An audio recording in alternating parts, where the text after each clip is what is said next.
Ok, pues listo, pues Eduardo, bienvenido a Vinopod. Bueno, muchas gracias. Un placer poder vernos. Oye, a ver, primer pregunta obligada es, o sea, ¿cómo y cuándo te pica el bicho del vino? Mira, esto no comienza puntualmente con el vino, comienza a muy temprana edad, a mis 4 o 5 años. Desde muy pequeño, entender que si uno agarra una semillita de tomate muy pequeña, la pone en la tierra, le da mucho amor, tiene esperanza, le da mucho cuidado y tiene paciencia, después de 3, 4 meses, uno puede comerse un tomate o un ajitomate de un Ujú. kilo, 1,5 kilos. Eh, Esa satisfacción, esa experiencia, no solo de consumir tus propios alimentos, sino del el proceso el proceso que conlleva y el proceso que uno atraviesa desde ese sembrar algo que no se parece a un tomate y que después de un periodo de tiempo te da algo que lo puedes consumir. Esa sensación, ese proceso, a mí me cautivó desde niño. Y ahí nace mi amor por la tierra, por cultivar plantas y bueno, que después con el tiempo está más enfocado a los vinos, ¿no? Pero comienza desde ahí, desde la tierra. O sea, en tu caso fue primero un tema de, o sí, como botánica y ya después le diste forma, pero posiblemente te hubieras podido dedicar a cualquier otro cultivo, ¿no? Claro, sin duda, sin duda. Él es el símbolo de amor hacia la tierra. Hacia la tierra me refiero eh, a cultivar algo, a todo lo que te puede ofrecer y nos ofrece eh, con respecto a alimentos o frutas.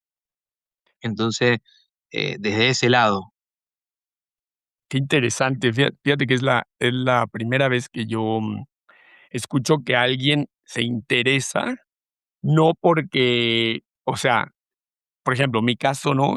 Pues, yo no podía creer que hubiera tanta magia y como tanto alrededor de una bebida. En tu caso fue al revés, o sea, fue primero te interesó el tema de la agricultura, la planta, la tierra, órale.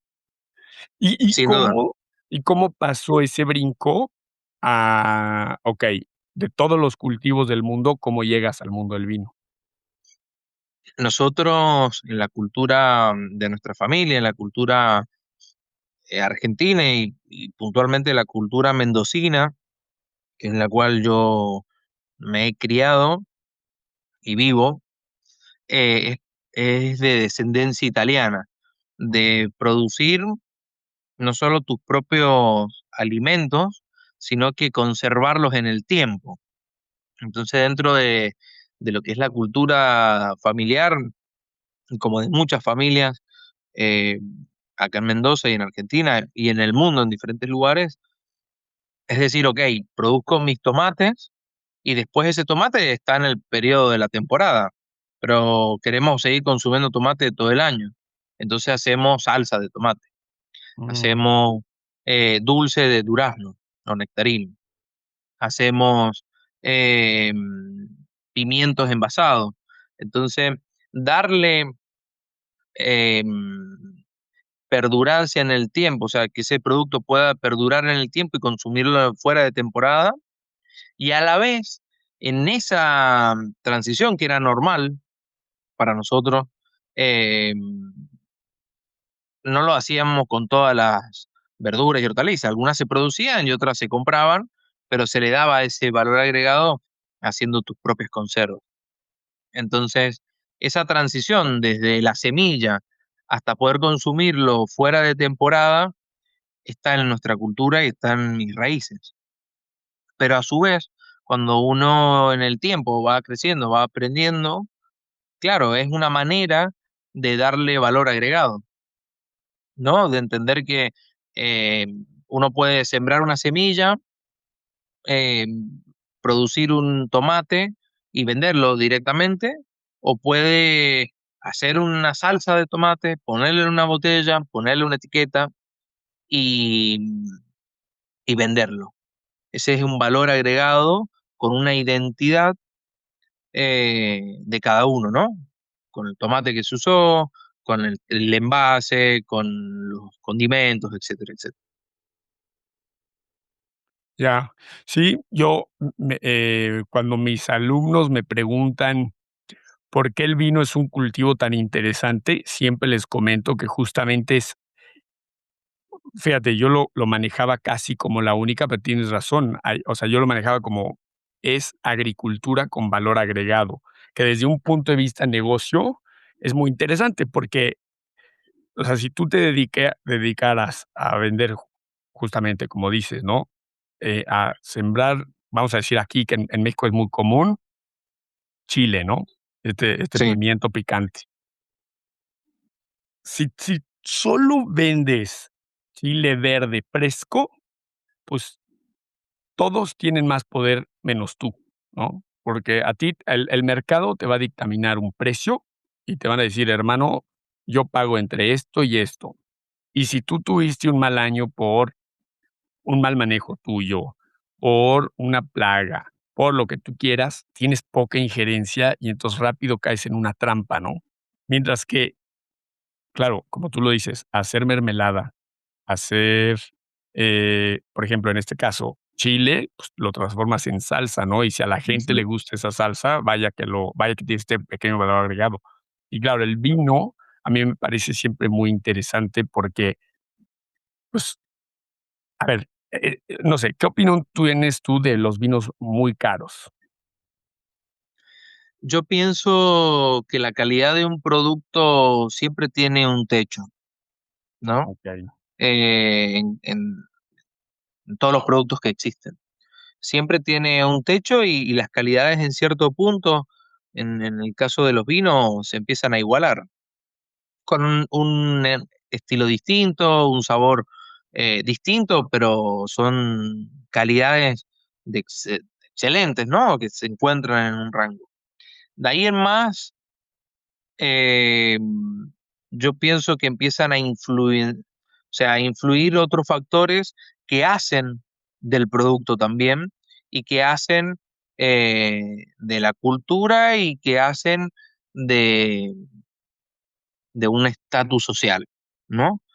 Ejemplo, eh, uno produce una botella, una X marca, se hacen 20 millones de botellas al año, de las cuales cuando los consumidores ven ese producto dicen, ok, yo estoy tomando este vino que me gusta, sí, Ujú, lo estás tomando vos y lo están tomando 20 millones de personas más.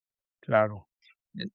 Cuando ese producto son 1 millón de botellas, que son muchísimas de todas maneras, ya no es para 20 millones de personas, es para 1 millón. Y así hacia abajo, eh, cada vez se va achicando más el círculo, pero no porque el círculo sea más pequeño, o sea, me refiero no porque las cantidades sean más pequeñas, eh, los precios deben ser más elevados, ¿no? Comercialmente es una estrategia, porque decir, bueno, lo que estás tomando es algo que no lo pueden tomar 20 millones de personas, ni 1 millón de personas, lo pueden tomar solamente 1.000 personas, porque son 1.000 botellas, por ejemplo. Entonces, eh, eso le da y tiene por- tangiblemente una exclusividad. Pero como yo pienso que también eso tiene un techo, ¿no? Entonces son otras cosas que se le van agregando que es la marca, ¿no? La marca de que tiene ese producto. Entonces eso ya le da un paso más de exclusividad. Después, eh, ¿quién hizo ese vino? ¿Quiénes comercializan ese vino? Eh, ¿En dónde se consigue ese vino? Bueno, son un conjunto de factores que van influenciados. Y bueno, no me atrevo a responder esa pregunta eh, literalmente porque influyen un montón de cosas, ¿no? Entonces, eh, no sé si tiene una respuesta generalizada, porque cada quien le da el valor que considera a cada uno de sus productos, pero después el que lo termina decidiendo es las mismas personas. Entonces, la misma gente le termina de dar Porque yo puedo decir, yo tengo este vino súper limitado y vale 100.000 euros la botella. Sí, lo digo yo, Claro, pero eso para eso no quien, quiere decir que se venda ese precio, ¿no? claro, tal cual. Eh, entonces, bueno, el mercado, la gente termina, en realidad es parte de eso, ¿entendés? Porque quien lo elige da espacio a que existe. Porque si nadie elige eso, y hablo en general, todos los productos, no existe, no tiene, el valor se le da cuando algo se compra, Sí, o cuando total. alguien, O sea, por ejemplo, en bienes raíces o a nivel empresa, siempre dices que las cosas no se venden, las cosas se compran, ¿no? O sea, tú puedes poner el precio que tú quieras a tu casa, a tu empresa. Hasta que no se vende, o sea, hasta que alguien no te la compra, o sea, no, ese número que tú te fijaste no tenía valor, pues. Y fíjate, hablando de esto del valor agregado, yo también creo que, o sea, se vuelve, no me gusta cuando se vuelve tan subjetivo el precio de un vino, en donde, ¿cómo es posible que o sea, un vino que todos podríamos estar de acuerdo que está rico, o sea, para no hablar de o sea, términos muy técnicos? O sea, que tú puedes tener de 100 personas un consenso en donde, no sé, la gran mayoría, es decir, 90% digan que el vino está rico, si es que les gusta el vino, y o sea, tienes 2 vinos, ¿no? Y 90 personas de 100 probaron esos vinos y o sea, ambos grupos reconocen que los 2 vinos están ricos, pero vas a tener una botella de $100, vas a tener una botella de $10,000. Eso a mí, digo, ¿cómo puede haber este gap?, ¿no? ¿Tú cómo defines el precio en tus vinos? es algo bastante eh, relativo a cada línea. No solo por, no solo que todos están en una franja de calidad, que es lo principal, y empiezan a influenciar factores, desde la cantidad de botellas que son, desde la marca que tiene ese vino, desde en dónde se vende ese vino, porque es como el típico ejemplo que sale en redes sociales, que es una botella de agua. Una botella de agua en la tienda vale 50 centavos de dólar, en un avión vale $1 y en el desierto vale 10. Pero, ¿por qué? Si es la misma. Claro. Bueno, porque las necesidades, porque el lugar, porque muchas veces la calidad y el nombre pueden no ser importantes, pero el lugar sí. Hay veces que el lugar ni el nombre es importante, pero la escasez sí. Entonces, yo pienso que esos tres factores de exclusividad, escasez y lugar donde se vendan, van a la par. Cuando esas tres cosas están sincronizadas en un mismo vino, claro, ahí se potencia y se exaltan todos los componentes ideales, como por así decirlo.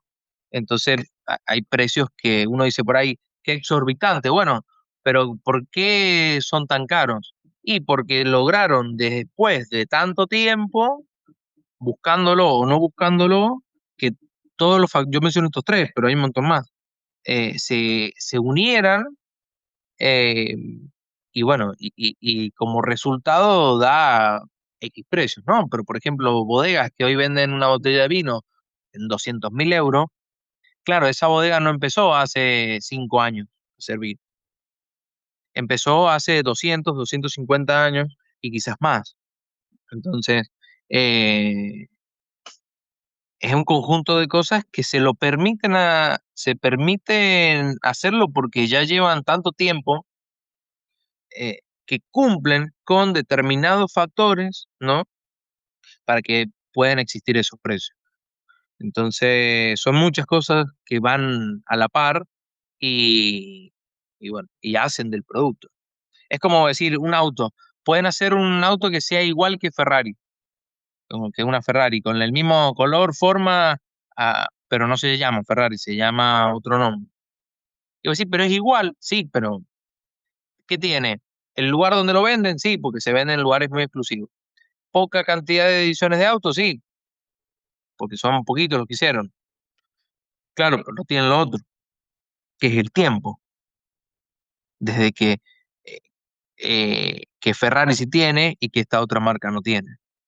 Entonces, eh, porque si no, cualquiera se pone a hacer algo y le pone un precio por ponerle y ya, y no. O sea, sí se puede y se hace, pero bueno, lo ven al negocio de esa manera, yo lo veo de otra manera, que ya después te voy a explicar Sí, en más detalles. yo creo que asignar precios en general, es de las cosas más difíciles. Todos los que escuche este episodio, o sea, te dediques o no al vino, a lo que tú me digas, ¿no? Porque en parte, o sea, tienes que factorizar, o sea, cuánto te costó fabricarlo, ¿no? Hay cosas, yo no tengo ni idea, ¿no? Mi esposa es artista, pero veo que en tiempo, quizás, vamos a decir, una pintura, pues, vamos a decir que sí hay algo de tiempo. Y en insumos no tengo idea, pero ese valor que luego le asignan a obras de arte, digo, guau, ¿cómo le haces, no? Yo en mi caso, por ejemplo, es un tema, filosófico en donde si yo no compraría mi vino, para mí es muy sencillo. O sea, si yo mismo no compro mi vino, ¿por qué lo vendería yo a ese precio? Exacto, ese planteo es perfecto. Y me pasa, o sea, más veces que la gente me diga: "Oye, por tus vinos reserva yo pagaría más". Está perfecto. Eso no cualquier, quizás, economista me diría: "Sube más tu precio", ¿no? Porque yo no lo compraría a más de, o sea, $20 es lo que vale mi vino reserva. Perdón, no pagaría yo más, punto final. Y si te salen tus costos, pues qué mejor. Te quería preguntar, a ver, danos una idea. Mira, yo, o sea, conocí de tu historia brevemente por Santiago, ¿no? Un amigo que tenemos en común, que él compró tu vino y me dijo: "Oye, entrevista a este loco, ¿no? Que hace cosas muy especiales. Yo no he probado tu vino". Antes de esto hemos estado compartiendo mensajes, tuvimos una videollamada corta. ¿Por qué no nos puedes dar una apreciación general de tu proyecto, el tamaño de las cosas que haces y por qué una persona que se dedica a vender maquinaria en la industria vitícola me dijo: "Tienes que entrevistar a Eduardo"? Mira, lo que cuento, lo cuento con el corazón y con los recuerdos que uno tiene. Yo no tengo un speech, un formato de oración. Entonces, todo comienza, que después hay unos puntos que está bueno que los podamos conversar de lo que me hablabas vos, pero todo comienza, como les decía en un principio, de entender más allá de lo que se veía, ¿no? De entender que una semillita pequeña, uno lo pone en la tierra con mucho cuidado, amor, paciencia, esperanza. Después se consume un tomate, después vivir por experiencia propia que si ese tomate uno le hace un proceso, lo guarda, lo puedes comer un año, 2 años después y va a estar sabroso, con ese valor agregado, ¿no? Pero interno, en modo familiar, no con intenciones de vender ni nada de eso. Pero a mí me dio una enseñanza muy grande en qué es lo que yo quería. Entonces, y cómo yo quería vivir y cómo yo quería sentirme el resto de mi vida. Entonces yo a mis 6 7 años de edad escribí el proyecto de mi vida, como un niño de 6 7 años lo puede escribir.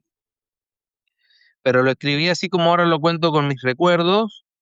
En ese momento lo escribí con mis sueños, con, eh, con el deseo y con los sueños de sentirme y hacer y llegar hasta determinado lugar. Entonces yo a mis 6 7 años escribí el proyecto de mi vida, qué quería hacer, cómo quería sentirme. Y bueno, y con el tiempo uno lo fue interpretando en, ah, esto es como se siente, o yo me siento así gracias a esto y esto. Pues cuando tenía 6 7 años no tenía recuerdos para atrás y no, todavía no vivía cosas. Entonces lo fui creando, lo diseñé, he diseñado mi vida eh, desde cero. A ver, eh, yo esto, para identificarnos un poco en el tiempo, yo a mis 6 7 años escribí el proyecto de mi vida y yo lo empecé a los 10. Yo a los 10 años comencé y fundé mi bodega. Todavía no tengo una bodega física, pero eh, fundé mi proyecto, fundé Inverti Wines. Y, y yo quise cumplir mis sueños. Esos sueños que yo escribía en ese papel, los quería cumplir para mí, los quería cumplir yo. No quería cumplir el sueño de los demás. Yo quería cumplir mi sueño de plantar el tomate, ponerlo en un frasco y llevar y venderlo y que les gusten y con ese dinero yo poder hacer más frascos de tomate y poder en escasas veces comprarme mi juguito, mi caramelo, mis cositas. Entonces, bueno, mi primer vendimia fue a los 10 años. Todo comienza con 5 cajas de uva, unos 100 kilos aproximadamente, de uva Syrah que me regala mi mamá. Fuimos a una bodega, cargamos 5 cajas de uva, me las traje. Bueno, eso es con lo que te puedo ayudar, nos vemos. Y ya. Entonces yo tenía que, bueno, elaborar los vinos y lo hice. Yo en el 2010 inicio en la escuela secundaria, una escuela secundaria agrotécnica, en donde nos enseñaban todas cosas de la agricultura. Cuando yo iba a la primaria, así le decimos acá, yo quería dedicarme a eso de una manera profesional. Lo que yo hacía en mi casa, de plantar la huerta, de hacer la salsa con la familia, el durazno, bueno, todas las cosas, las conservas, yo quería hacerlo, pero de una manera profesional. Eh, quería darle ese valor agregado, que nosotros lo hacíamos para poder consumir una verdura fuera de estación, pero yo quería darle ese valor agregado. Y sentía que no era suficiente con solamente hacerlo ahí, en casa, y quería darlo con un tecnicismo. Entonces yo le digo a mi papá, yo quiero dedicarme a esto, quiero ir a una escuela donde yo pueda aprender esto. Así que fue así. Yo me acuerdo el último día de la primaria, cuando todos mis compañeritos decían, ¿a qué escuela vas? Oh, yo voy a la tal escuela privada. ¿Y vos? Ah, no, yo voy a tal escuela privada. Y yo, la única escuela que tenía para hacer esas cosas que yo quería era en el campo, en donde no la conocía nadie y en donde no iba a tener a ninguno de los que eran mis compañeritos porque era, era lejísimo y, pero bueno, yo quería dedicarme a eso y así que dejé las cosas de lado de mis amiguitos que yo conocía, de tener que viajar en bus hasta la escuela todos los días. Elegí y sacrifiqué esa parte, ¿no? De ir a una escuela en el centro, en donde era todo más cool, donde era eh, otros chicos más conocidos, donde podía ir al centro a tomar algo, no sé, y elegí ir al campo. Entonces, el primer año de la secundaria nos hacen hacer 5 litros de vino blanco y 5 litros de vino tinto. Y yo, como exagerado que era, y soy, hice 100. Hice 100 botellas, 75 litros de mi Wow. Syrah. Entonces, bueno, digo, em, hice el vino y ahora ¿qué hago? Pues lo vendo. Ah, pero ¿por qué lo vendo? Porque yo lo que hacía antes de que empezara a los 10 años en la secundaria, 5 o 6 años que yo hacía la huerta, yo me escapaba de mi casa y acá dormimos siesta. O sea, de la 1 de la tarde hasta las 5 no, ni la policía viene porque están todos durmiendo. Eh, es sagrada. Entonces todos mis papás se acostaban y yo me escapaba. ¿Y a dónde me escapaba? agarraba cajas de zapatos en donde le hacía dibujitos a los costados porque me gustaba un montón dibujar y le ponía el tomate, ajo, pimiento, ají, todas las verduras. Algunas las producía yo al principio y después otras ya las compraba en otra huerta y las vendía. Entonces yo me escapaba en la siesta y golpeaba. Hola señora, ¿quiere comprar?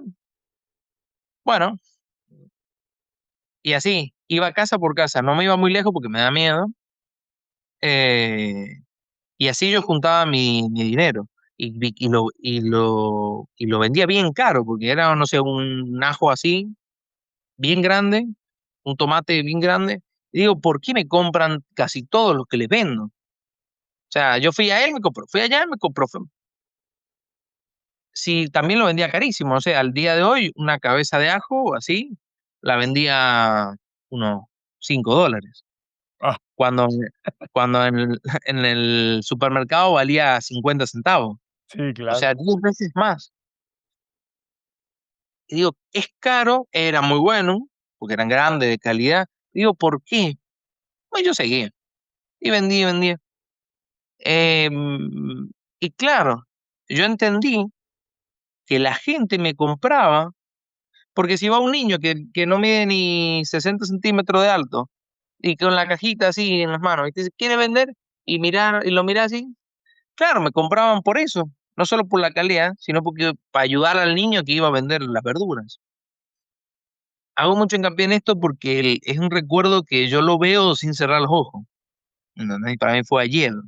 Entonces, em, ahí es donde yo me entiendo un montón de cosas, entiendo lo que es un negocio.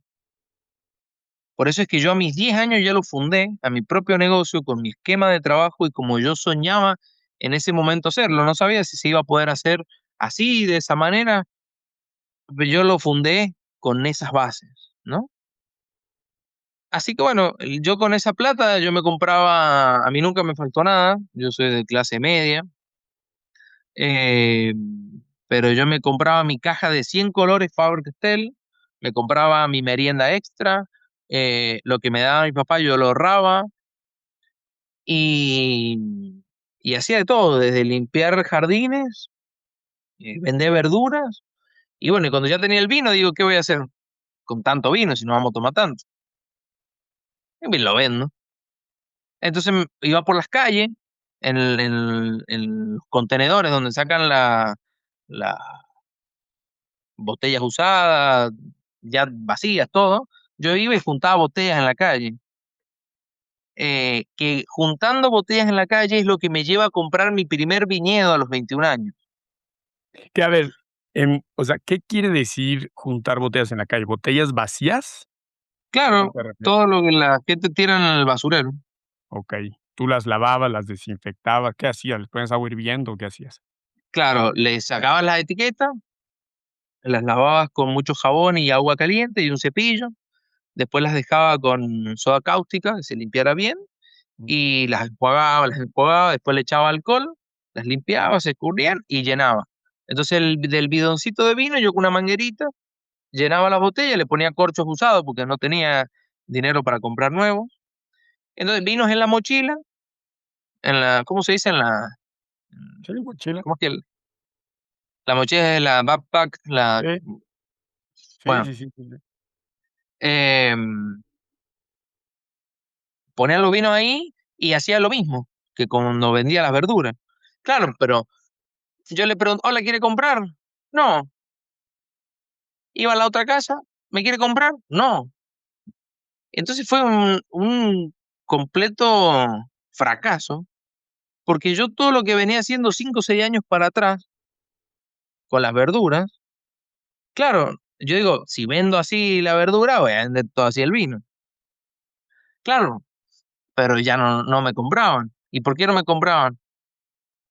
Y porque los que mayormente, eh, tomaban vino eran, los hombres. Entonces, y las mujeres también, vinos más dulces. Pero claro, en el horario que yo iba, la gente estaba preocupada por las verduras para cocinar al mediodía. y el vino no lo tomaban todos los días. Entonces, claro, tuve que hacer todo, razonar todo de vuelta, porque yo iba, mira, el cálculo que yo tenía y lo tengo anotado, 19 de cada 20 personas no me compraban okey, y uno sí. guau, Entonces, de ser completamente un éxito vender verdura, fue a ser completamente un fracaso vender vino. Entonces tuve que seguir con las verduras y con los vinos, y limpiando los jardines, barriendo las hojas, y rara vez me compraban un vino, y así es. Entonces después yo ya digo, bueno, si uno de cada 20 me compran, yo escuché el no en mi vida siempre, pero el no nunca fue un no, porque yo ya era más grande, yo ya tenía, no sé, ya 13, 14 años. Entonces yo decía, bueno, mientras más rápido me digan que no, más rápido me van a decir que sí. Entonces cada vez que me decían que no, yo me ponía feliz. Yo decía, bueno, pero sos huevón.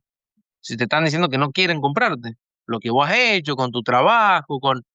No, pero eh, en algún punto me van a decir que sí. Bueno, y así. Y caminaba, y caminaba, y caminaba, pero 200.000 kilómetros. Entonces yo iba a la secundaria, cuando salía, venía, trabajaba, preparando los vinos, esto, el otro, y los vendía, salía a venderlos. Y era muy difícil porque yo tenía, primero, no era de primera necesidad. Segundo, que la presentación era malísima. Y el vino lo habrá sido también. Malísimo en el sentido de que, y no tengo tecnología, yo lo hacía en el patio de la casa de mi abuela con tachos plásticos, y con la uva que me regalaban en los parrales que tenían en las casas. Yo iba, la cosechaba, la llevaba en bici y la bajaba. Cuando llenaba, con la manguerita, los tapaba con la mano. Las etiquetas, yo agarraba papel usado y las hacía con lapicera a mano, y se la pegaba con plasticola. Una botella más alta, una más chica. Y vos fíjate que yo el primer año fueron 100 botellas que hice. Al segundo, vendí esas 100 botellas, excepto una, que yo la guardé con la ilusión de algún día tener mi propia bodega. Em, Al segundo año hice 200 botellas. Con ese dinero que junté, al otro año hice 600 botellas. Con ese dinero que junté, al otro año hice 1000 botellas.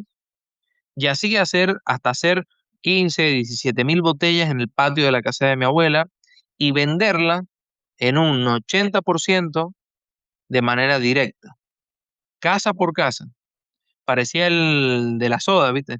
Llevaba las botellas llenas y me traía las vacías.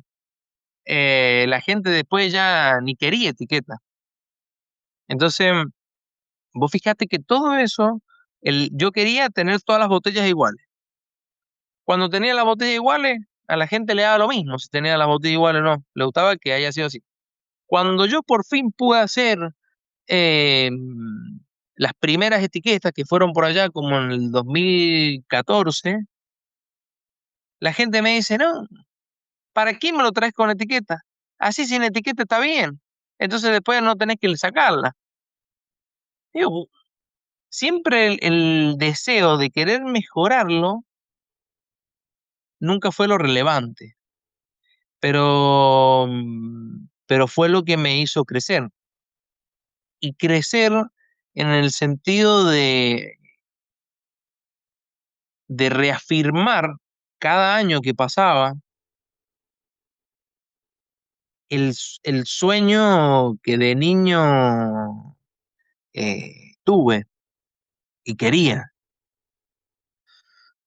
Bueno, llega hasta el 2019, fue el año donde hice vino artesanal en el patio de la casa de mi abuela, y en el 2020 cumplo ese sueño de hacía 10 años atrás, 9 años atrás, que era hacer mi vino en una bodega. necesitaba dar ese paso, necesitaba hacer mi vino ya en una bodega. ¿Y cómo llego a hacer mi vino en el 2020 con uno de los enólogos más conocidos del mundo, representando eh, como enólogo principal una de las bodegas más importantes del mundo? Yo, que juntaba botellas en la calle, termino haciendo mi vino en su bodega y sin buscarlo. Hay cuatro grandes referentes para mí en el mundo del vino, de los cuales yo me acuerdo que también antes de hacer eso, consigo mi primer trabajo legal en una bodega, que fue en California, para Kendall Jackson en el año 2019. Y todo surge desde una tarde de mayo del año 2018, que yo llevo mis vinos, así, con la etiqueta como se podía. Entonces se lo hacía probar a este enólogo, los probó, qué podía mejorar, siempre buscando cómo mejorar, cómo puedo hacer acá, cómo, pero todo sacrificado por demás. Entonces, bueno, me cuenta, me explica, qué sé yo, resulta que me dice, los grandes blancos de California, del Valle de Napa. Entonces, yo en mi cuadernito anoto Napa Vile, que era Napa Valley, o sea, ni cómo Mm. se escribe. Y que para ese año yo ya tenía 20 años, no tenía 13. Y yo pensaba que California quedaba en la costa este de Estados Unidos. O sea, calculá que en geografía me copié todo. No tenía ni idea. Bueno, lo googleo, lo miro y me enamoré a través de una pantalla. Yo no podía creer que existía un lugar así en el mundo. Y yo digo, algún día cuando yo sea grande, grande me refería a cuando tuviera 29, 30 años, que no es grande, pero en ese momento para mí sí. Digo, quisiera yo conocer Estados Unidos, que me decía a mí mismo, qué lindo. Bueno, sigo vendiendo las botellas como la vendía siempre, le llevo un cliente, esto ya era más en septiembre de ese mismo año, 2018. Le llevo a un cliente vino, me da las botellas vacías y nos ponemos a charlar como siempre me pone a charlar. Y me dice, sí, porque mi hijo se va de viaje. ¿A dónde? A California. Ah, mira. Sí, porque hay una empresa que hace intercambios y que te lleva para... ¿Cómo que hacen? Sí, una empresa. ¿Me pasa el contacto? Sí, lo paso. Ese mismo día le escribí. Y ese mismo día vi mi posibilidad de cumplir ese sueño que había visto me hacía 3 meses atrás. Bueno, me contacto, qué sé yo, me dice, las inscripciones abren el 1 de enero del 2019, listo. El 1 de enero del 2019, pum, le mando todo lo que se ocupaba. Vos calculás que nadie en mi familia había salido a otro país. ¿Verdad? Habíamos ido a Chile en un día y volvimos. Bueno, presento todo. A la semana me llega una oportunidad donde me eligieron entre las personas que la empresa esta presentaba. Y ahí comienza el papel, qué sé yo, pum, pum. La cosa que en el 7 de julio del 2019, llego a Estados Unidos y tengo mi primer trabajo legal. ¿Y por qué digo mi primer trabajo?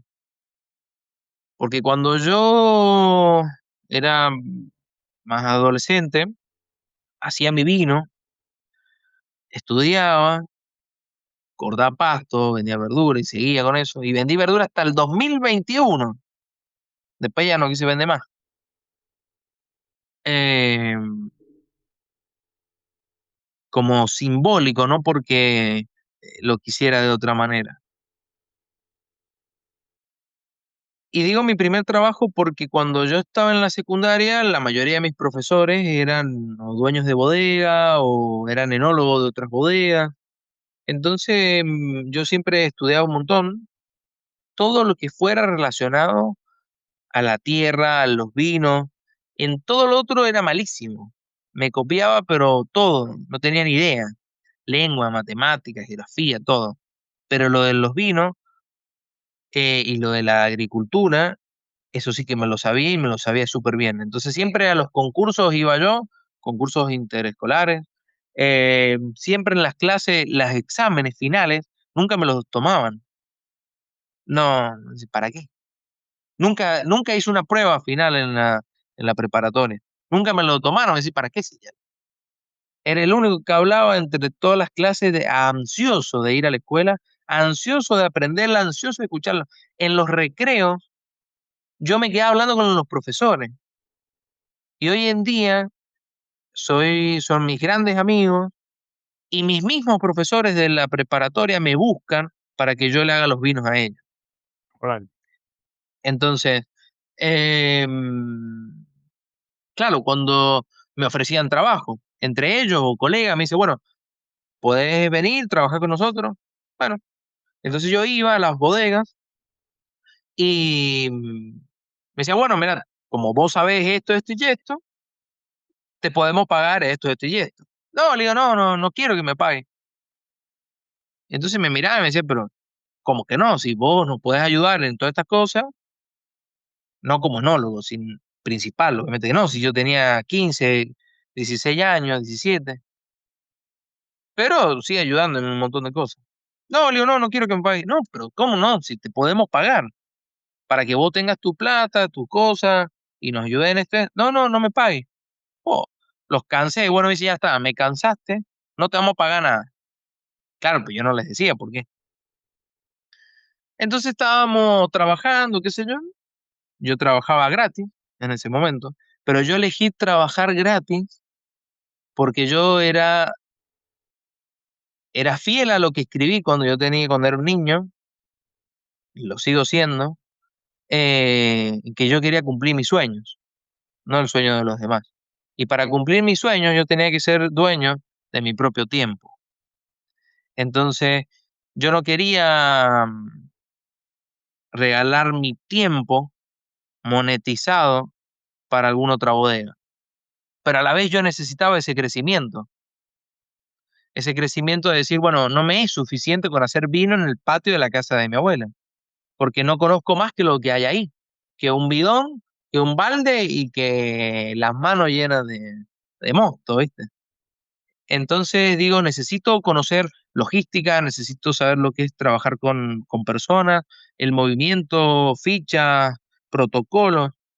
Bueno, voy a la bodega y trabajo gratis. Entonces cuando estábamos en la bodega trabajando y yo me tenía que ir a hacer mis cosas de los vinos, yo decía, bueno, me voy. ¿Y qué me iban a decir? Que no, pues si no me pagan. Entonces me voy. Bueno, entonces yo me iba. Entonces yo, durante todos esos años, que fueron 4 o 5 años, tuve experiencia elaborando muchísimas variedades de uva en la casa de mi abuela. Tuve una experiencia real de lo que era trabajar con gente, con las máquinas, con fraccionamiento, todo real. eh, pero, pero cuando yo me quería ir, me iba. Cuando yo me quería, y yo sabía muy bien que yo ganaba 10 veces más trabajando para la bodega que vendiendo mis vinos, o vendiendo la verdura, o cortando el pasto. Sí, pero no era a la par de ser dueño de mi propio tiempo. Y yo lo elegí así y lo elegí siempre, a pesar de todas esas cosas. Entonces, yo actualmente hace 17 cosechas que hago vino, de las cuales son 14 en Argentina, con mi proyecto, y 3 en California. Y con lo que le contaba recién de decir mi primer trabajo, porque ese fue la primera vez para Kendall Jackson en Napa Valley, en donde me decían, lleva esto para allá, y yo iba. Trae esto para acá, y yo lo traía. Pero no solo por la experiencia, sino por sino por la retribución económica que yo tenía. Ese año fui encargado de todas las ediciones que se hacían en la bodega, y no perdí. y no he perdido nunca una cosecha acá porque la cosecha de allá es la inversa de acá de Argentina. Acá la cosecha es en febrero, marzo y allá es agosto, octubre, septiembre, O sea, septiembre, octubre. hacías doble vendimia, años con Exacto, doble tal vendimia, cual. órale.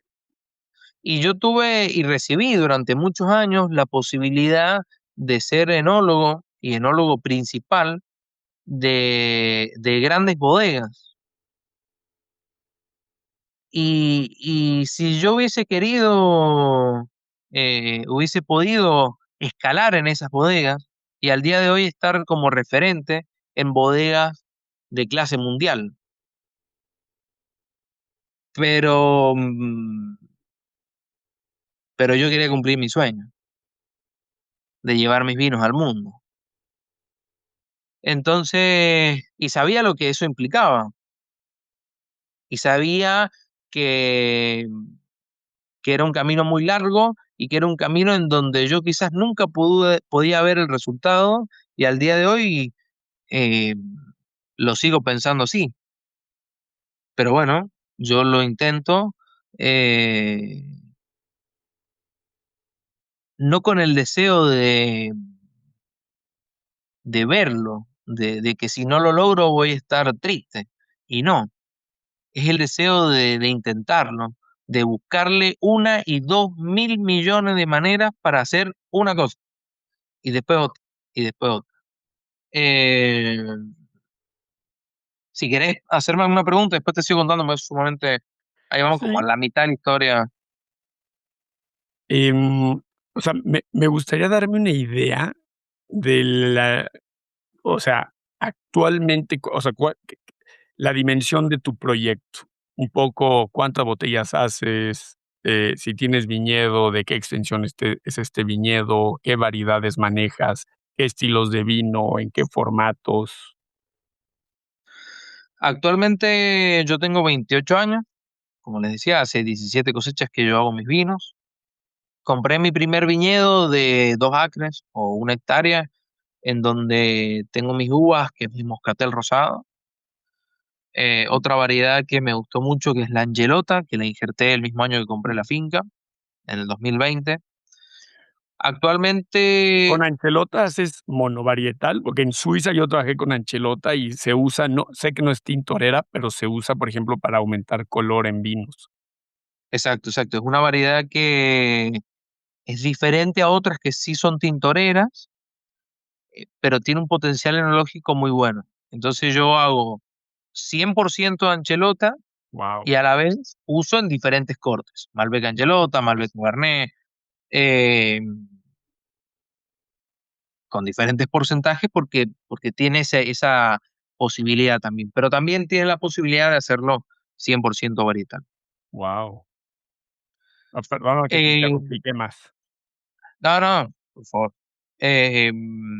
Actualmente estoy haciendo entre 17 y 18.000 botellas, el 50% de lo que yo siempre soñé como mi techo.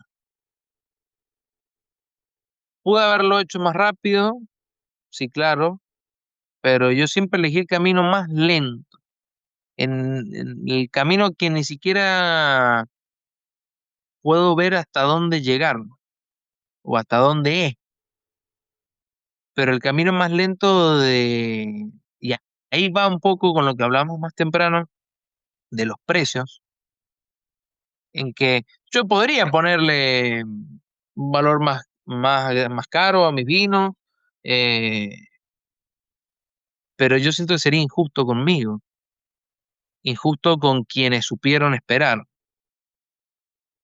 Entonces, ¿quién soy yo para ponerle el precio a mis vinos? Que lo, que lo pongan la misma gente. Porque yo siento que necesito, así como vos decías, mi vino reserva vale $20, porque no pagaría más de eso. Bueno, yo siento que necesito transitar años para poder tener ese nombre en el cual me permita, sea a mí, sea a las próximas generaciones, si lo hay, eh, poder darle ese otro factor en el cual se necesita tiempo, no hay otra. entonces puede adelantar. Eh, entonces, bueno, yo me encuentro haciendo eso de 17 a 18.000 botellas, de las cuales un 85-87% se venden de manera directa, o sea, de la bodega al que se lo toma. Sí, el único intermediario es el camión que lo lleva, nada más. Eh, y el resto en algún restaurante, en algún club de tapas, una vinoteca y ya. Muy puntuales. Y yo elijo eso, yo elijo el camino en donde,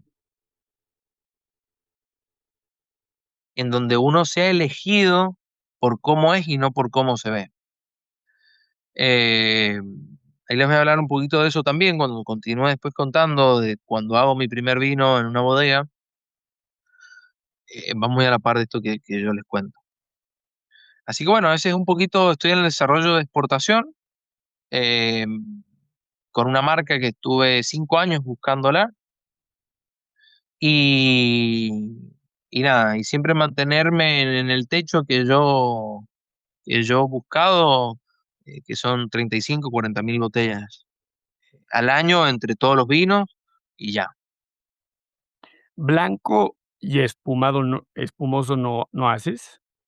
Sí, hago blancos que van desde el estilo californiano, que me gustó muchísimo cuando los elaboré, fermentación en barrica, Mm, fermentación maloláctica en barrica, crianza sobre borras finas, y después blancos, que son blancos del año, en el cual no pasan por madera, y bueno, y manteniendo un perfil mucho más fresco. Y espumantes también hago, todo con el método champenois, con el método tradicional, que lo hago con mi profesor eh, de la secundaria, quien me enseñó por allá por el 2013-2014 a elaborar espumantes, eh, que lo hacemos juntos. guau, órale. Oye, ¿y vinos dulces? Sí, yo tengo mi vino ícono, no es el más caro,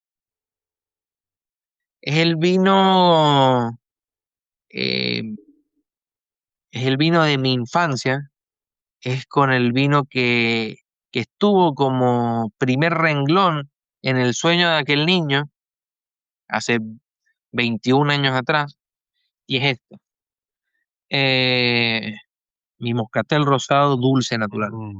Okey. 17 años de mi vida yo invertí en entender a la uva para después poder entender cómo elaborarla. Más de la mitad de mi vida la invertí en este vino, en este estilo, y este es el moscatel de Inver. 8,1% de alcohol, 69 gramos de azúcar.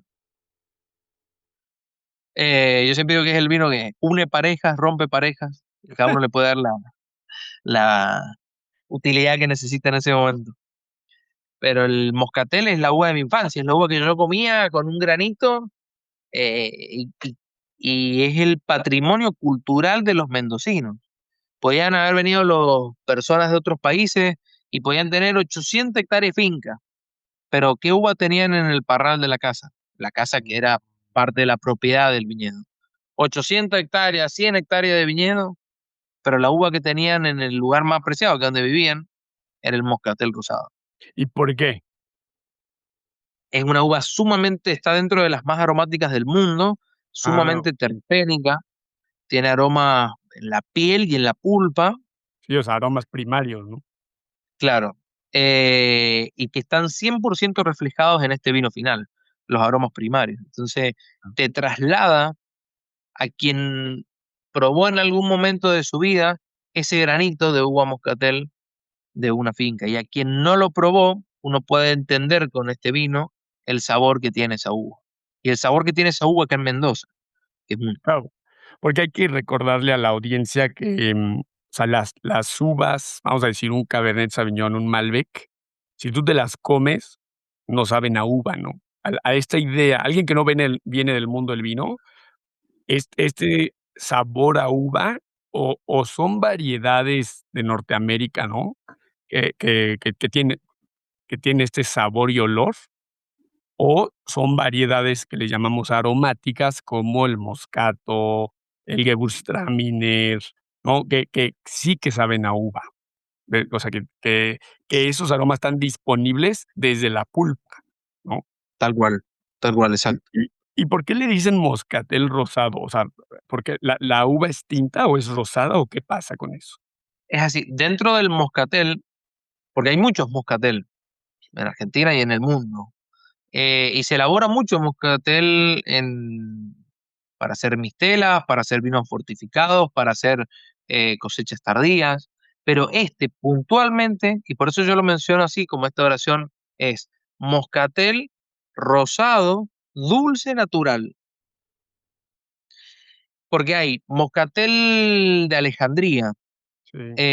moscatel amarillo, moscatel blanco, moscatel rosado, que es este, moscatuel, que es rosado pero sin semilla. Mm, Eh, Hay tantos tipos de moscatel en el cual eh, la mayoría se comercializa, pero este moscatel rosado es único. Es una uva rosada que tiene un sabor particular entre todos los moscatel. Cuando uno va probando, los otros son ricos, pero este, en lo personal, por eso yo hago mi vino con esta uva, tiene algo único.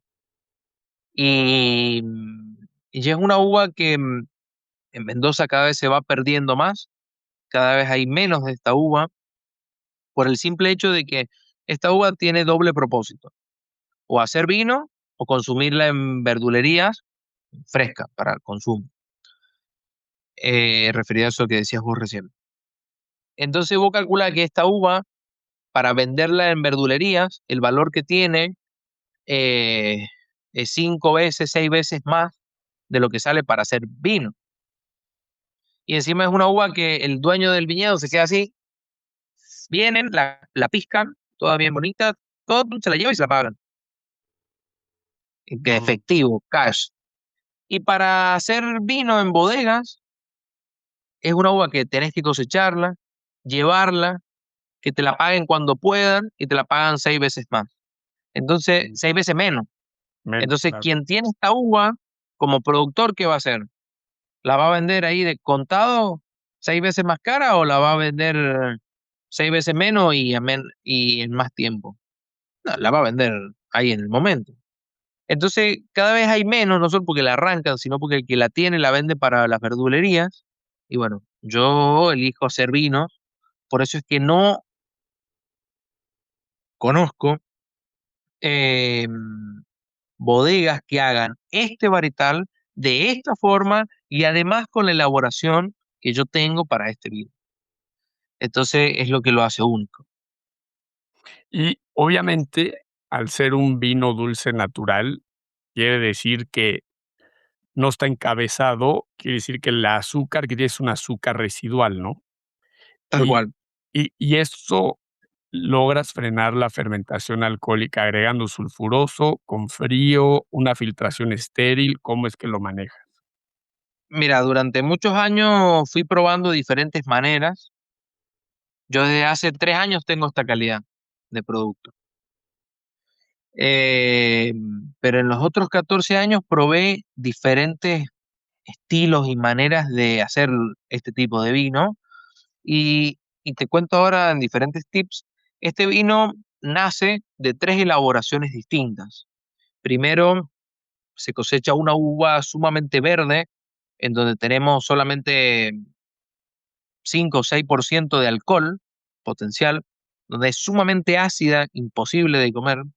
Después hago otra parte en un punto de maduración justo, que ronda entre los 12 y 12,5% de alcohol.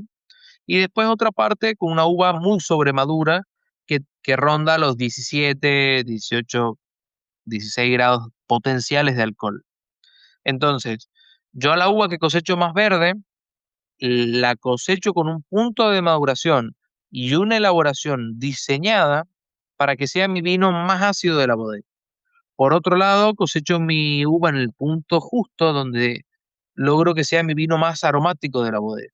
Y por otro lado, cosecho la uva lo más sobremadura posible para que sea mi vino más dulce de la bodega. Cuando yo mezclo y ensamblo el más ácido con el más aromático y con el más dulce, logro que la esfera sea lo más esférica posible, con la menor cantidad de aristas, con deformaciones, exceso de alcohol, exceso de acidez, exceso de azúcar. Que de lo contrario, yo no podría elaborar un vino con mucha acidez y mucha azúcar, porque se pierde. O sea, si tenés azúcar, no tenés acidez que necesitas para estos vinos. Y si tenés acidez que necesitas para estos vinos, no tenés azúcar. Wow. Y si estás en el punto medio, tenés aroma, pero te falta acidez y te falta azúcar. Entonces, es un vino de altísima calidad, que evoluciona muy bien en el tiempo, que con sus 8,1% de alcohol eh, es sumamente bebible y me permite poder, en todas estas operaciones, conservar en altísimas cantidades los aromas primarios de la uva. No parece vino, literalmente es un traslado en el tiempo al recuerdo de quien probó la uva. No hay chance. Eh, eh, o sea, yo no es que yo hago este hace 2 años y estoy viendo y sigo las tendencias. No, yo no sigo ninguna tendencia. Yo hago mi vino como yo considero que hay que hacerlo, de este viñedo, con esta uva y con este formato y al precio que yo lo vendo. Y es el único vino que yo tengo dentro de todos los vinos que hago, que yo lo vendo por cupos. Eso, okey. O sea, ¿eso O, qué quiere decir? ¿Una especie de o cuota? sea, claro, la gente lo paga anticipado y yo en 6, 7, 8 meses se los entrego. Y vos calculás que son mis clientes que han hecho que esto sea realidad, que no solo que confían en mí, sino que confían en mi producto y que yo confío en cada una de las cosas que hago. Eh, Mis clientes compran 2, 3, 4 cajas al año. Recordemos que yo el 85, 87% de mis ventas de manera directa. Al que se lo va a tomar, a cada uno de ustedes en su casa, yo te lo llevo. Y si no te lo llevo, te lo mandé yo y hablaste conmigo. Entonces, eh, porque, y vuelvo a repetirlo, no es algo que yo hace 2 años lo empecé a hacer y que es una tendencia y que es el sueño de mi vida embotellado acá. Un sueño de hace 21 años que está acá. Y yo quiero llevar y voy a llevar mi vino al mundo, dentro de las cantidades que yo hago. Entonces, uno me dice, bueno, pero si yo hago entre 9, 12, 11 mil botellas al año. Bueno, pues si puedes vender tu botella a $8, $10 la botella, ¿por qué no haces más? Es que yo no quiero hacer más. Yo quiero hacer las botellas que hago, eh, cuidar la calidad del producto y, y mantener eso, esa cercanía que siempre tuve con, no solo, yo hablo de este porque es el más referencial, pero con cada uno de los vinos. Eh, es un negocio en donde hay cuentas por pagar, donde se pagan todas las cuentas, donde no hay deudas, donde tenemos costos, eh, y en donde yo quiero seguir haciéndolo siempre, en donde yo estoy en todo el proceso desde cosechar la uva, llevarla a la bodega, bajarla en la bodega, molerlo en la bodega, ponerlo en el tanque, limpiar el tanque, cuidarlo, llevarlo, moverlo, se embotella, lo traigo, lo etiqueto, lo vendo y lo cobro. Solamente por eso, por ese detalle, me atrevo a ponerle mi nombre, Mm. Eduardo Inverti, porque realmente, genuinamente y exageradamente como soy, me encargo de hacer todo el proceso. Hay plantas que yo las injerté, hay plantas que yo las planté en el primer viñedo que compré en el año 2020.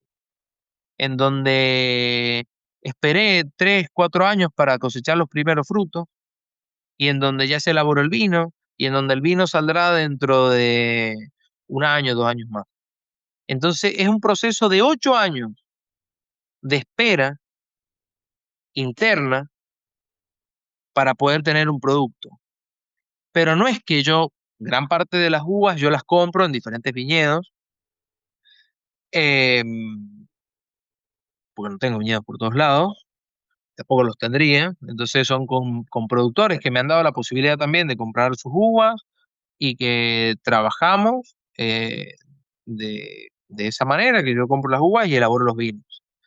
Y, y nada, es un proceso que no es que yo estoy así y compro el vino y me lo hacen y se vende.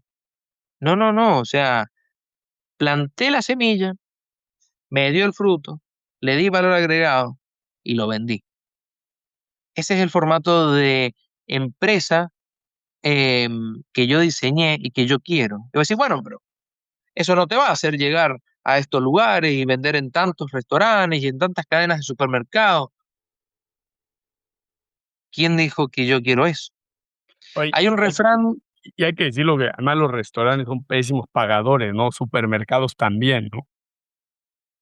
claro, aparte de eso, em, hay un refrán que dice, y que me gustó mucho cuando lo escuché, hay un español que está ahí en su lugar donde vive, estaba vendiendo algunas cosas. Entonces se acerca un americano a comprarle lo que le vendía y dice, bueno, cuénteme un poco de lo que hace, cómo vive. Y yo hago estas cosas acá, las vendo, después al mediodía voy, almuerzo con mi familia, duermo una siesta, después me levanto, juego un rato con mis hijos y a la noche me voy con mi amigo al bar a tomar algo.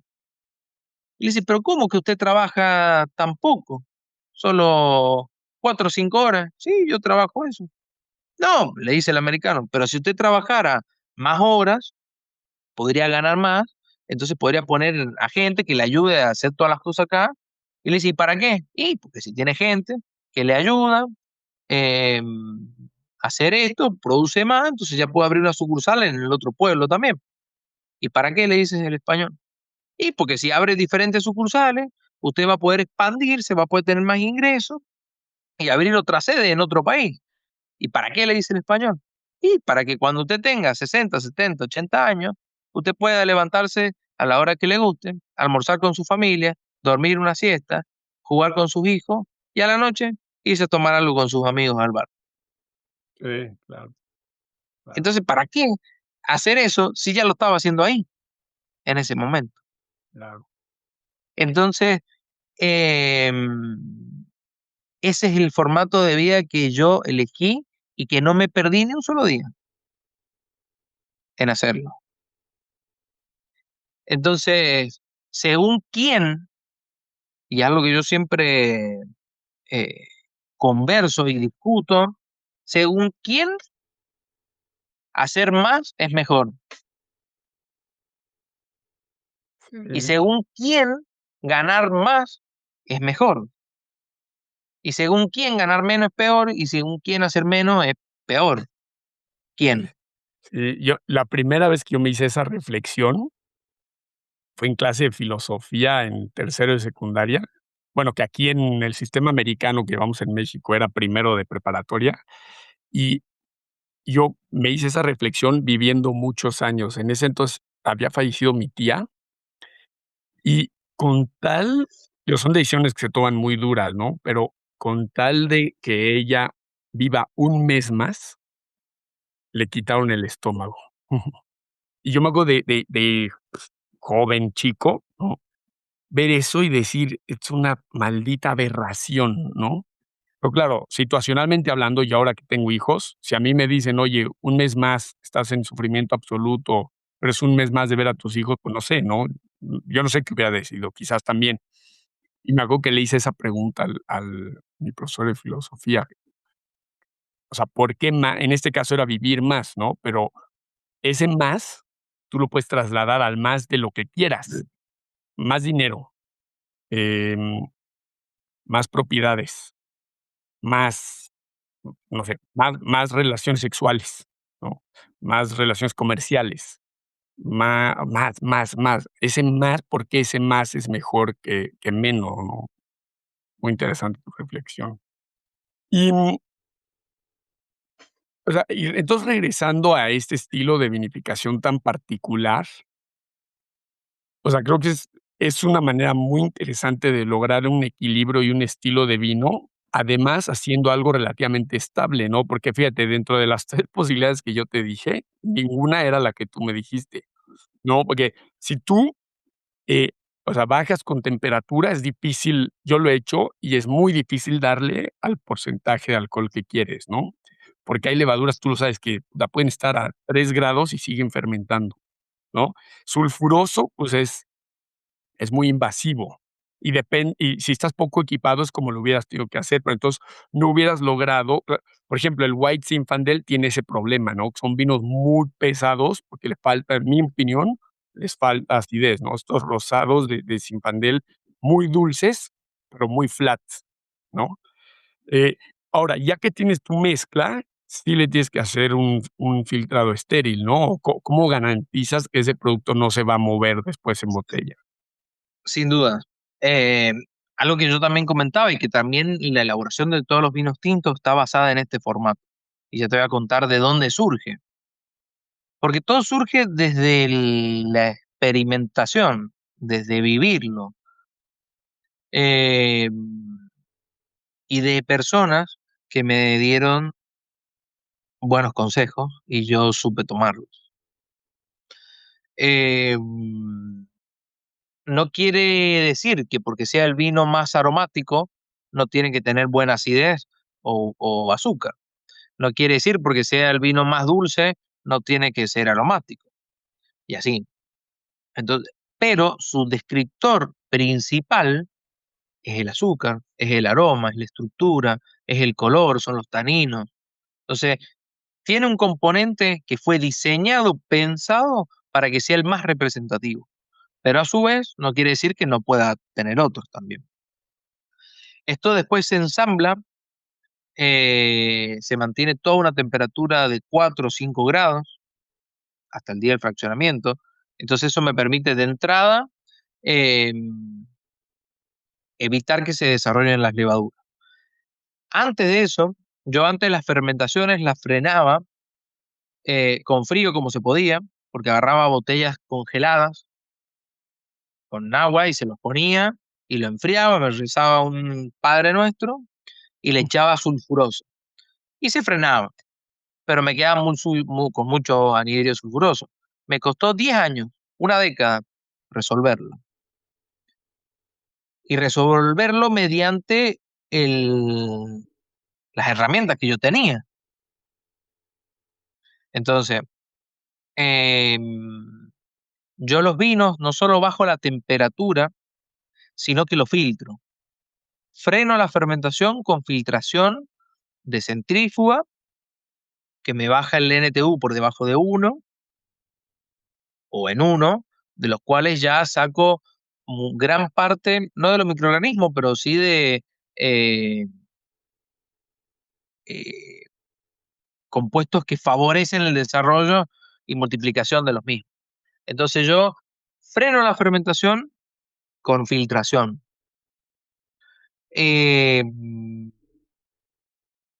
y el anhidrido lo corrijo recién y una vez, poquito antes del fraccionamiento. El resto del tiempo no tiene no tiene anhidrido, no tiene combinación del anhidrido en exceso de anhidridos totales.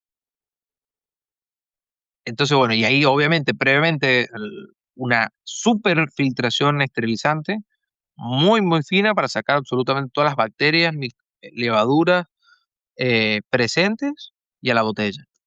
Los vinos tienen que ser prolijos en el sentido de, mi forma de ver, tiene que estar filtrado, no tiene que tener sedimento, tiene que ser prolijo, tiene que ser agradable y se tiene que disfrutar. Porque ahí, hablando también otras cosas eh, que están de modas, que yo no sigo ninguna moda, en nada de lo que yo hago, de mi vida personal y de mis vinos y de cómo lo comunico.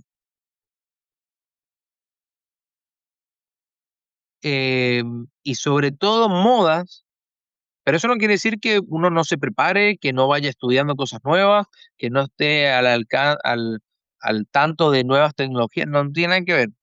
Hablo de modas, de esas modas que son eh, inventos sin fundamentos técnicos. Entonces, según quién, un vino que es eh, sin filtrar tiene que tener borras. Yo hablo de Sí, mí, de sí. mi vino, de mi nombre que yo lo hago. Según quién. Si el vino puede estar limpio, estabilizado con frío, sin filtrarse y estar impecable. No tiene y sin agregado nada. Sí, yo, por ejemplo, ese es así hago mis vinos. No los filtro, pero no hay sedimento. Claro. Pero hay estilos de vino que tienen un sedimento así. Sí, sí, sí, sí, sí. O sea, eh, bueno, yo no hago ese estilo de vino, yo hago vinos donde sean limpios, prolijos y en donde se puedan disfrutar. O sea, Eh, por ejemplo, yo en los blancos y rosados, yo soy muy estricto que no haya bitartrato de potasio, Tal metabitartrato cual, de potasio. O sea, yo soy súper y no es posible. Yo si estoy en un restaurante y veo esos cristales, yo le voy a hablar al productor y decir: "Oye, estoy comiendo en tal lugar, mira lo que pasó". O sea, porque o sea, esto no debe pasar. claro.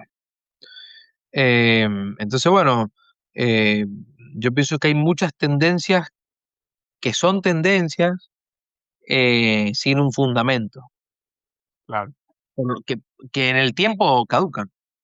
Entonces, yo no quiero hacer un proyecto que caduque. Dentro de las posibilidades, quiero que trasciendan el tiempo. Y para eso considero que hay que tener determinadas cosas en cada uno de los productos de uno, ¿no? Entonces, eh, ahora, por ejemplo, con esto de tener menos alcohol,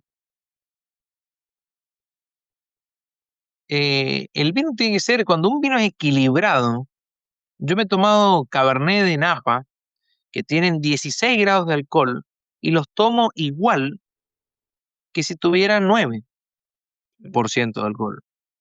Porque son vinos equilibrados, son vinos pensados, son vinos diseñados, son vinos, por decir Napa, pues un montón de regiones.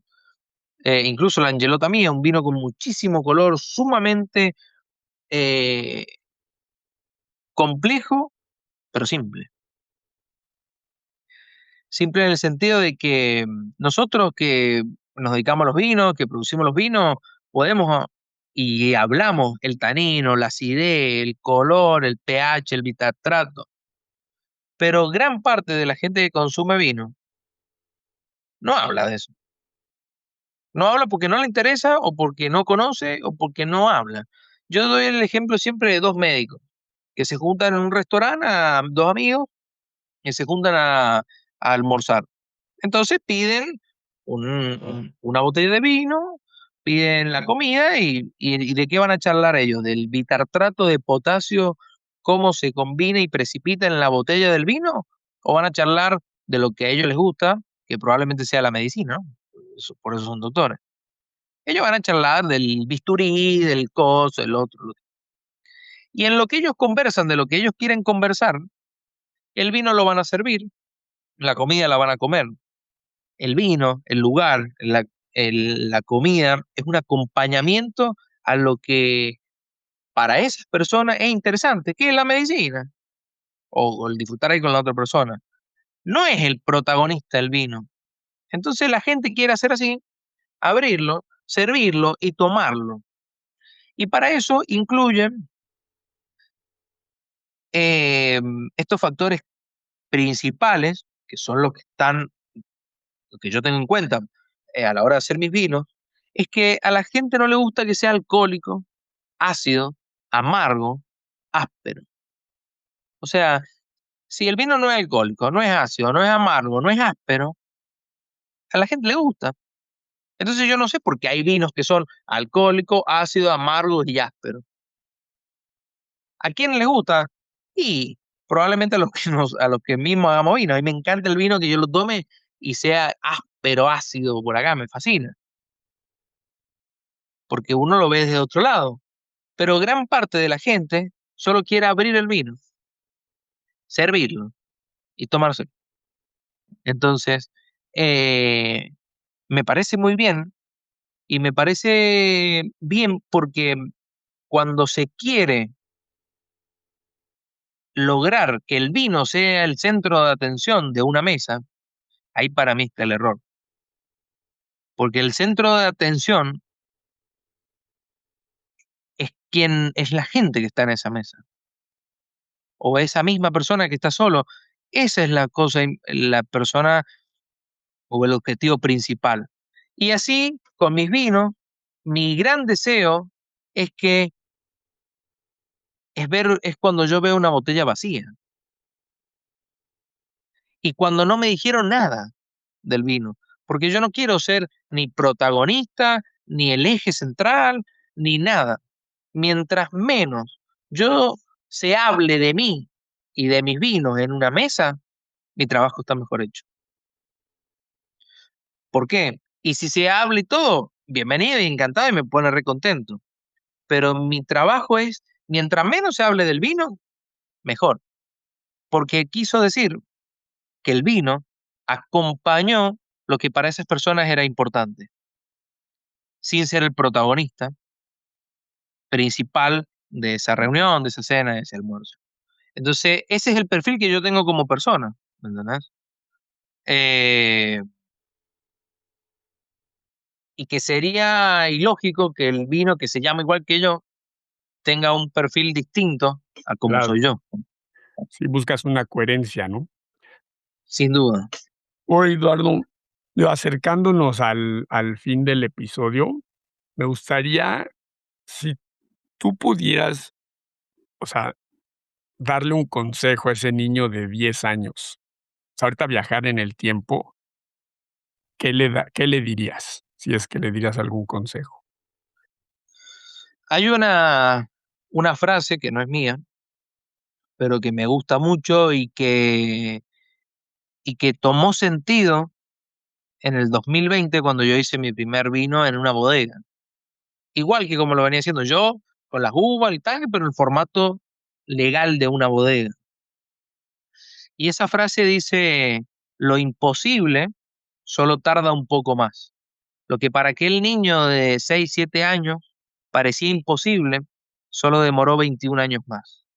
Y bueno, acá estoy cumpliendo el sueño de aquel niño que fui alguna vez y hoy soñando como el niño que todos tenemos dentro. Eh, lo que uno desea ahora. Yo deseo X cosas y otras cosas. eh, y ahí nace una nueva marca, eh, que es la de exportación, la del deseo de ya de una persona adulta. Y te cuento otra cosa también, cuando yo logro, ¿te acordás que yo te contaba de que cuando yo tenía todas las botellas iguales, a la gente le daba lo mismo? Cuando yo hice las etiquetas, a la gente le daba lo mismo. Entonces yo digo, ¿pero qué quieren? Si yo lo que quiero es mejorar, yo quiero mejorar en la presentación, en el packaging, en todo. ¿Para qué? Para que sea más vistoso y para que puedan comprar más mi vino. Y claro, cuando yo tuve la posibilidad en mis propias manos, en una de las bodegas más conocidas de la Argentina y del mundo, que fue donde yo hice mi vino, eh, me dicen, bueno, ¿qué le querés poner a tu vino? Malbec, Cabernet Franc, ultra altura, ultra calcáreo, suelo ultra rocoso de piedras del alto del Signature Wine Extra, todo. Cuando yo tuve en mis manos la posibilidad de ponerle en la etiqueta todo lo que yo siempre quise o lo que suponía que yo quería y que me iba a hacer vender más y cumplir mi sueño de hacerme bien en una bodega. Resultó que lo que me llevó a cumplir mi sueño no fue ni el varital, porque yo nunca le podía poner el varital, solamente le podía poner vino tinto, vino blanco y vino rosado. Nunca pude ponerle Malbec, Cabernet, lo que sea, porque legalmente no se podía, tenía que hacerlo en una bodega, no en formato artesanal como lo hacía. Entonces lo que me llevó a cumplir mi sueño de 21 años de espera no fue ni Malbec, no fue ni Cabernet, no fue ni suelo ultra calcáreo de piedras de no sé qué. Simplemente fue vino tinto, vino blanco y vino rosado. Entonces cuando yo tuve la posibilidad de hacer mi etiqueta y hacer mi marca y ponerle todo lo que ocupaba para que comercialmente se vendiera, elegí no hacerlo, porque justamente eso, lo que me llevó a cumplir mi sueño fue lo que menos tenía, Mm, y que fue vino tinto, vino blanco y vino rosado. Entonces mi línea ícono es vino tinto, vino blanco y vino rosado, en donde yo sabía muy bien a lo que me enfrentaba y a un camino mucho más largo que quizás yo nunca pueda ver o vivir, ojalá que sí, que es el sueño de que elijan mis vinos no por lo que dice, sino porque es de Inverti. Y para eso se necesitan no solo años, décadas, quizás siglos. Pero ese es el nuevo sueño y ese es el nuevo camino en el cual elegí recorrer cuando tuve todo para elegir lo contrario. Eh, y, y sobre todo, qué lindo es cuando a uno lo eligen, cuando está por jugar un partido de fútbol y se ponen a elegir. Vos sí, vos no, vos sí, acá, acá, acá. Y que a uno lo elijan. Ah, vos quiero que juegues en mi equipo, vení. Eh, y representar a través de esa botella, no la tengo ahora por acá, pero después la podemos poner en el video. eh, lo, mm, a ver qué palabras puedo eh, utilizar.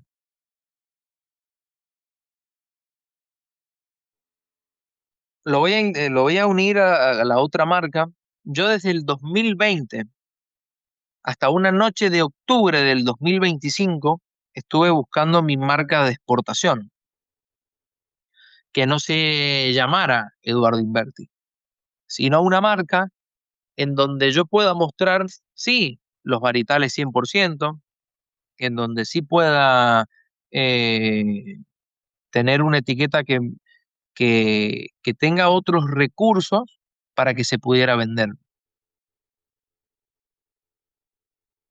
Una etiqueta más comercial.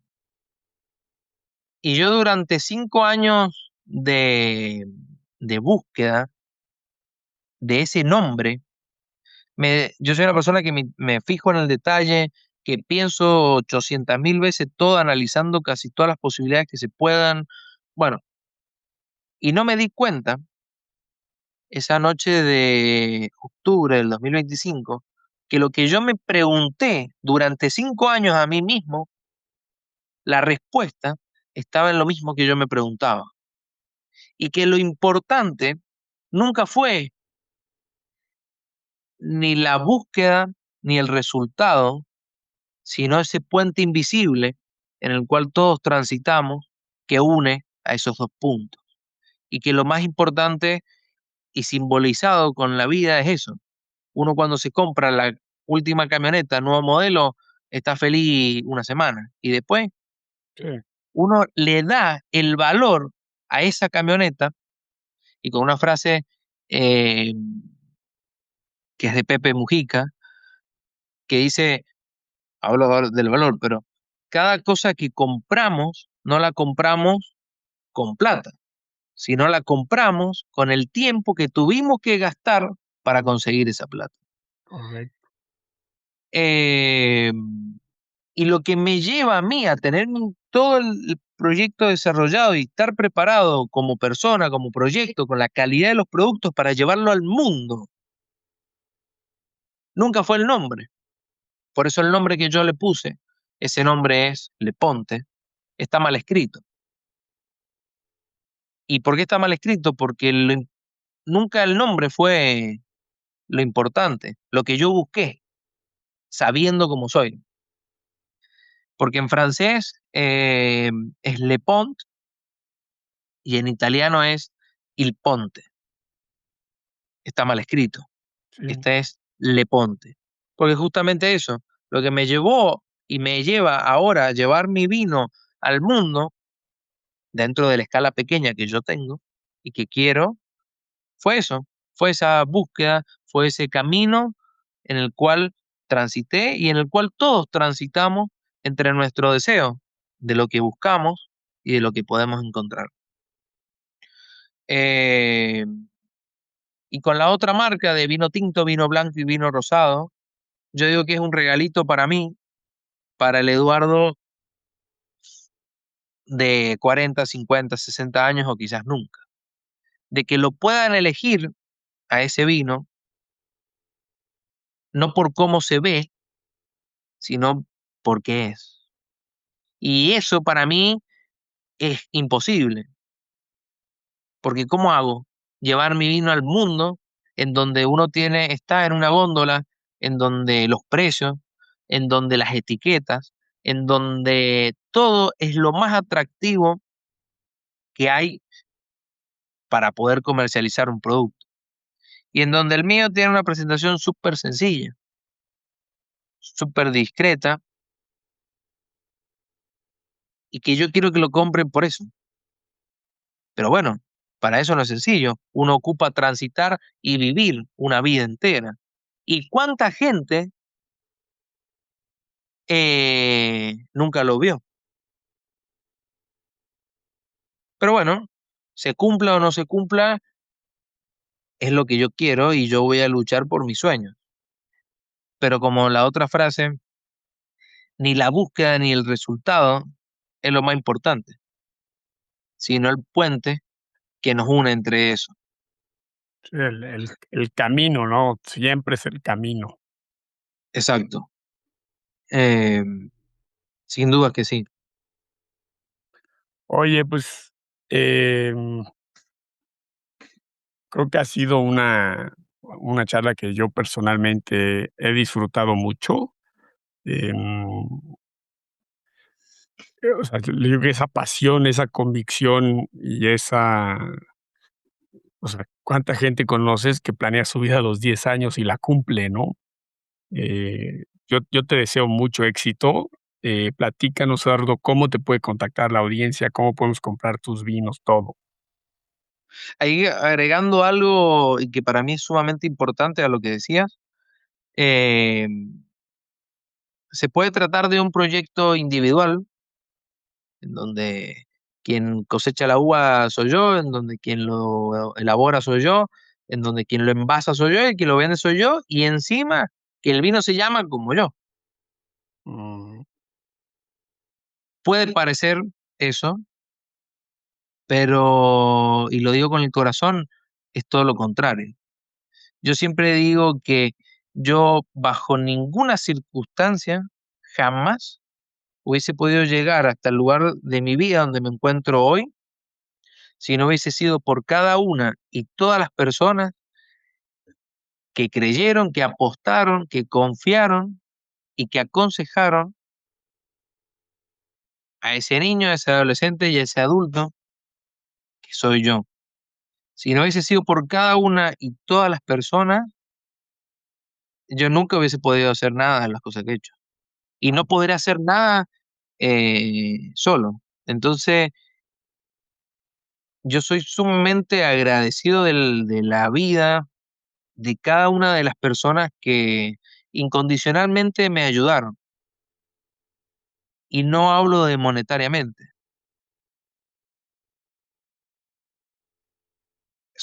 Me siento y soy afortunado y se trata de un proyecto, se trata más de un todo que de un uno. así como en este lugar que yo conocí a Santiago, él te contó, nosotros nos conocimos, porque tranquilamente, en el caso tuyo, pues te haber dicho, ah, bueno, ok, ya, ya, y Claro. nos contactamos y me hablaste y nos volvimos a hablar y ahora estamos acá. eh, y quizás esto le llegue a otra persona. Entonces, em, es un conjunto de cosas, es un conjunto de personas y un conjunto de decisiones de las cuales por ahí creemos que tenemos el control de esto y en realidad no tenemos control de nada. No, Yo pienso que cada cosa nos llevan hacia un resultado desde cómo lo sentimos, cómo lo vivimos y cómo lo recibimos.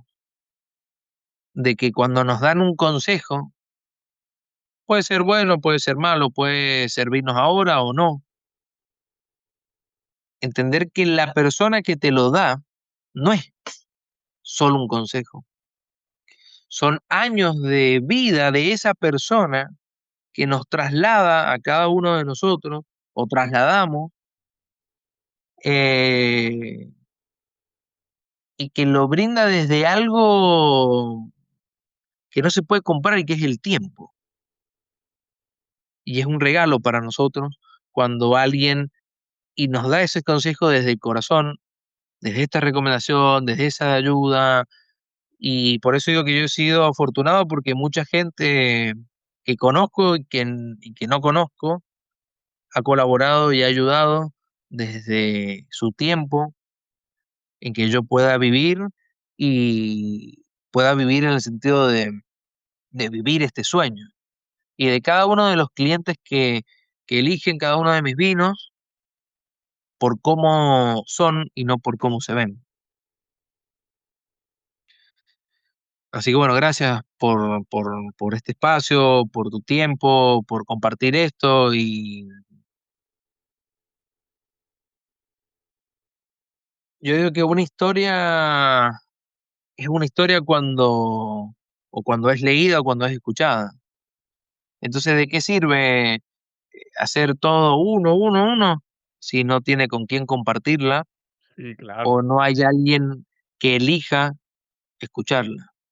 Entonces, se trata de un uno, ocupamos ambas partes. Eh, y que todos son partes. Desde el mínimo detalle es parte de Inverti Wines. Inverti Wines es mi apellido, ok, pero se trata de, como lo decía recién y lo vuelvo a decir, pues o sea, lo remarco porque es así, se trata más de un todo que de un uno. Inverti Wines no soy yo, son todos los que lo eligen, lo eligieron y apuestan al proyecto, ¿no? Maravilloso. ¿Y cómo te podemos contactar y comprar tus vinos y todo esto? Nos pueden buscar en nuestro Instagram como Inverti Wines, IM de alta, siempre digo yo. Inverti Wines en la página web www.invertiwine.com.ar y ahí se contactan por Instagram, está el teléfono, está la página y yo les voy a responder. Va. Pues, Eduardo, qué gusto. Espero algún día probar tus vinos, tú pruebes los míos. Espero conocerte en persona, a ver si lo que más me gustaría es ir a Mendoza. Conozco Argentina, fíjate, pero no conozco Mendoza. Y, darme una vuelta por toda esa región tan padre, ¿no? Salta, San Juan, Mendoza y todas las locuras que están haciendo ustedes y vinos tan buenos y de tanta referencia mundial. Pues, te deseo, pues, que pases un excelente, pues, resto del año, ¿no? Ya empezó, a partir de mañana empieza la mitad del resto del año. Tal cual. Entonces, ¿eh? Pues, gracias por todo y a ver cómo nos va en este mundial.